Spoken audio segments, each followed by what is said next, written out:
Welcome back to my channel. मैं हूं आपकी होस्ट पारुल और दोस्तों एक बार फिर से आप सभी का अपने चैनल में स्वागत करती हूं।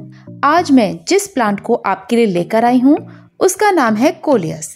दोस्तों कोलियस एक ऐसा पौधा है जिसे आप इंडोर आउटडोर दोनों ही तरीके से लगा सकते हैं और इसकी सबसे अच्छी बात यह है जो हमें अट्रैक्ट करती है वो ये पौधा बहुत सारे कलर्स, डिजाइन्स और शेप्स में अवेलेबल होता है। और अगर ये पौधा आपके घर में लगा हो तो आपको फूलों वाले पौधे की जरूरत भी नहीं होगी। इसकी कलरफुल पत्तियां इतनी अट्रैक्टिव लगती हैं कि हर कोई इस पौधे का नाम और इसके बारे में जरूर पूछता है। इसलिए अगर आपके घर में ये पौधा नहीं है तो जरूर लगाइए, क्योंकि ये पौधा आपके घर की शोभा को बढ़ा देगा। दोस्तों ये पौधा अंडर वाटरिंग भी पसंद नहीं करता, मतलब कि आपको इसे सूखा भी नहीं रखना है। आपको इसके ऊपर की मिट्टी को चेक करते रहना है। जब लगे कि आपके इस पौधे के ऊपर की मिट्टी सूखी सूखी हो गई है तो आप इसमें पानी डाल दें। अंडर वाटरिंग और ओवर वाटरिंग होगी तो दोनों ही सिचुएशंस को ये पौधा नहीं पसंद करता। दोनों ही सिचुएशन में ये पौधा मर सकता है। अब बात कर लेते हैं इसकी मिट्टी की। तो आपको, जैसे कि आपको मैंने पहले ही बताया कि ओवर वाटरिंग नहीं पसंद करता, तो आपको इसकी वेल ड्रेन मिट्टी बनानी पड़ेगी। और वेल ड्रेन मिट्टी बनाने का सबसे बेस्ट तरीका जो होता है वो होता है 40% गार्डन सॉइल, 20% कंपोस्ट और 40% सैंड। मतलब मिट्टी और रेत और गार्डन सॉइल जो है वो आपने इक्वल अमाउंट में इसमें रखनी है। आपको इसे टाइम टू टाइम पिंचिंग करते रहना है। इसमें पिंचिंग करने का फायदा ये होगा कि आपका पौधा जो है वो लगी सा नहीं बनेगा, आपका पौधा जो है वो बुशी होगा। तो जितनी आप ऊपर से पिंचिंग इसकी करते रहेंगे तो आपका ये पौधा बहुत ही प्यारा बना रहेगा। दोस्तों आप इसे कटिंग से भी लगा सकते हैं। सितंबर अक्टूबर का महीना इसकी कटिंग लगाने के लिए बिल्कुल सही रहेगा। जब भी आपका ये पौधा खराब होने लगे तो फटाफट से इसको ऊपर से कट कीजिए और दूसरी जगह लगा दीजिए। आप इसको पानी में भी लगा सकते हैं। जब भी आपको लगे कि आपके यहाँ गेस्ट आने वाले हैं तो उसकी सभी कलर्स की कटिंग आप लीजिए और कांच की किसी भी पॉट में लगा दीजिए। आप इसे किसी कांच की बोतल में भी लगाएंगे तो ये बहुत ब्यूटीफुल लगेगा। बस फिर क्या है, आपका लिविंग रूम सज जाएगा और आप होंगे तारीफें पाने के लिए एकदम तैयार। जितना बड़ा पॉट उतना ही बड़ा पौधा। आप इसे छोटे पॉट में लगाएंगे तो ये छोटा पॉट में भी चल जाएगा। अगर आप इसे बड़े पॉट में लगाएंगे तो ये बड़े में भी बहुत इजीली चल जाएगा। बड़े पॉट में इसके लीव्स बड़ी बड़ी हो जाती हैं और छोटे पॉट में लगाते हैं तो लीव्स छोटी रहती हैं लेकिन कलर वगैरह वो सेम रहते हैं और ये बहुत प्यारा लग रहा होता है तब भी। तो अगर आपका ड्राइंग रूम या लिविंग रूम थोड़ा छोटा है तो आप छोटे पॉट में लगाकर भी इसे किसी टेबल पर भी लगा सकते हैं। ये बहुत प्यारा लगता है वहाँ पर भी। अब बात कर लेते हैं इसके पानी की। तो ओवर वाटरिंग तो जैसे कि मैंने आपको पहले ही बताया इसे बिल्कुल पसंद नहीं है। ओवर वाटरिंग से ये रूट रॉट से खराब हो सकता है। यदि वाटरिंग में आप इरेगुलरिटी रखते हैं तो ये पौधा जल्दी खराब हो जाएगा। इसलिए आपको इसमें पानी जो है वो फ्रीक्वेंट डालते रहना है, डेली डालना है, लेकिन बहुत ज़्यादा नहीं डालना है। इतना नहीं डालना है कि बिल्कुल मिट्टी जो है वो गल जाए। यदि वाटरिंग में आपने इरेगुलरिटी रखी तो पौधा तो खराब होगा ही होगा। लेकिन दोस्तों इसे मॉइस्चर पसंद है, इसलिए आपको जो है ओवर वाटरिंग तो करनी ही नहीं है, लेकिन आपको पानी जो है इसमें रेगुलर देते रहना है। हमेशा नए प्लांट बनाते रहिए। कोलियस में एक खास बात ये होती है कि हर 2-3 महीने में ये पौधा बहुत लैगी और बिखरा बिखरा सा हो जाता है। उस समय आपको करना क्या है कि इसकी ज़्यादा बाहर निकली हुई जो ब्रांचेस होती हैं उनको कट करना है और दूसरी जगह लगा देना है। इससे इस पौधे की शेप भी ठीक हो जाएगी और आपका ये पौधा बुशी भी बन जाएगा। दूसरा फ़ायदा ये होगा कि आपके पास एक नया प्लांट बढ़ जाएगा। ये पौधा धूप में बिना धूप के कैसे भी चल जाता है। अगर आप इसे इंडोर लगाते हैं तो हर 1 महीने में 1 हफ्ते के लिए इसे बाहर ज़रूर रखें। और हाँ, ध्यान देने की बात यह है कि ये बार बार जगह बदलना पसंद नहीं करता दोस्तों। इसलिए इसे एक बार सोच समझ कर रखें। आपको जहाँ भी रखना है, मैं इंडोर रखने की बात कर रही हूँ, आपने इंडोर कहीं भी रखना है तो आप इसे सोच समझ के रखिए। आउटडोर में भी आप कोशिश कीजिए कि बार बार आप इसकी जगह ना बदलें, क्योंकि ये जगह बदलने से जो है पसंद नहीं करता है, उसमें भी ये खराब हो जाता है। दोस्तों, खाद की ज़रूरत इसे बहुत ज़्यादा नहीं होती है, लेकिन फिर भी हमें इसमें खाद हर 2 महीने में एक बार 1 मुट्ठी खाद ज़रूर डालते रहना चाहिए। इससे इसका कलर जो है वो ख़राब नहीं होगा इसकी पत्तियों का, और जो कलर इसका आप नेचुरल लेकर आए हैं वही कलर इसका बना रहेगा। इस पौधे की एक खासियत और भी है, अगर आपने 3-4 कलर्स के जो कटिंग्स हैं वो एक ही पॉट में लगाई हैं तो ये एक दूसरे के कलर्स लेकर भी एक नया कलर वाला जो है प्लांट बन जाता है। ये चीज़ मुझे मेरी फ्रेंड ने बताई है, क्योंकि वो इस तरीके से करती थी, तो उसने ऐसे नोटिस किया कि उसकी जो पत्तियों के कलर्स हैं वो चेंज हो रहे हैं और एक नए कलर में एक नया प्लांट बन रहा है।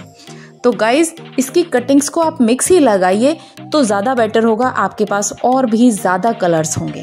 दोस्तों, मैंने इसमें एक चीज़ और नोटिस की, जो कि मेरा अपने पर्सनल एक्सपीरियंस से ही बता रही हूँ, कि जब मैं इसमें ज़्यादा पानी कभी कर दिया करती थी तो ये पौधा ख़राब हुआ हर बार। लेकिन मैंने इसे बारिश में भी कुछ इसकी कटिंग्स लगा रखी थी जो कि बिल्कुल बाहर थी, और अच्छी खासी इस बार बारिश हुई है, आप सभी को पता है, और फिर भी ये पौधा जो है बारिश में बहुत ही अच्छा पनपा। तो मतलब बारिश का पानी इसे ख़राब नहीं करता है दोस्तों, और भी ज़्यादा हेल्दी हो गया मेरा प्लांट। तो बारिश के पानी में आप इसे रख सकते हैं और मुझे कोई प्रॉब्लम इसमें नहीं आई है। हालांकि मैं हर बार ये कोशिश करती थी कि जब भी बारिश आती थी तो मैं पॉट्स को अंदर कर देती थी, लेकिन इस बार क्या हुआ कि मैंने कटिंग्स को ही बाहर लगा दिया था, तो मैं बड़े पॉट में, तो वहाँ से मैं उसे अंदर नहीं कर सकती थी क्योंकि वो पॉट ही मेरे फिक्स जगह पर रखे हुए हैं। लेकिन फिर भी वो पौधे मेरे अंदर वाले पौधों से भी ज़्यादा अच्छे चल रहे थे बारिश में, तो आप बारिश के पानी में इसे रख सकते हैं। ये मैं अपने पर्सनल एक्सपीरियंस से बता रही हूँ। गाइज, ये सर्दियों में और ज़्यादा अच्छा चलता है, गर्मियों में थोड़ा सा जो है वो अजीब सा हो जाते हैं, इसके कलर्स वगैरह इतने अच्छे कलर्स नहीं देता, क्योंकि ये सर्दियों का ही प्लांट है। वैसे तो ये हर सीज़न में चलता रहेगा और बहुत ही प्यारा लगता रहता है। तो ज़्यादा जो गर्मियाँ होती हैं मैं उसे धूप में नहीं रखती हूँ, क्योंकि धूप में ये गर्मियों की धूप को ये बहुत ज़्यादा बर्दाश्त नहीं कर पाता है। इसलिए गर्मियों में मैं इसको ज़्यादातर इंडोर या फिर ऐसी जगह पर रखती हूँ जहाँ पर कि बहुत ज़्यादा देर की धूप ना आए, सिर्फ 2-3 घंटे की धूप आकर ही रह जाती है, तो सिर्फ मैं वहीं पर इनको रखती हूँ। बाकी सर्दियों में तो आप इसे चाहे जहाँ मर्जी रखें, ये सर्दियों का ही पौधा है, लेकिन सर्दियों में भी आप इसको अंदर ना रखें ज़्यादा, क्योंकि सर्दियों में अंदर रखने से इसके कलर्स फीके पड़ सकते हैं। दोस्तों, वैसे तो मैंने इससे रिलेटेड सभी जानकारी जितनी भी आप लोगों के लिए बहुत ज़्यादा ज़रूरी थी वो इस वीडियो में डिस्कस कर ली है। फिर भी अगर आपको कोई क्वेरी है या कोई क्वेश्चन आपको इससे रिलेटेड पूछना है तो आप मुझसे कमेंट बॉक्स में डालकर पूछ सकते हैं, मैं आपके क्वेश्चंस का जवाब ज़रूर दूंगी। अब हम इसकी इम्पॉर्टेंट टिप्स को एक बार से रिवाइज कर लेते हैं, जिससे कि आप जो है, क्योंकि ये पौधा बहुत प्यारा लग रहा होता है, तो अगर इसकी कटिंग भी ख़राब होती है तो आपको बहुत दुख होता है। मेरा तो ये सबसे फेवरेट प्लांट है और मैं इसे अपने घर में रखती ही रखती हूँ, और जहाँ भी मुझे जिसके यहाँ भी कोई नए कलर की कटिंग मिलती है, पौधा दिखता है, तो मैं तुरंत उनसे बिना शर्म किए ही ये चीज़ मांग लेती हूँ। क्योंकि हालांकि ये चीज़ बहुत अजीब लगती है, लेकिन प्लांट लवर्स के लिए कुछ भी अजीब नहीं है। तो हम इस इम्पॉर्टेंट टिप्स को डिस्कस कर लेते हैं। फर्स्ट है avoid over watering and under watering.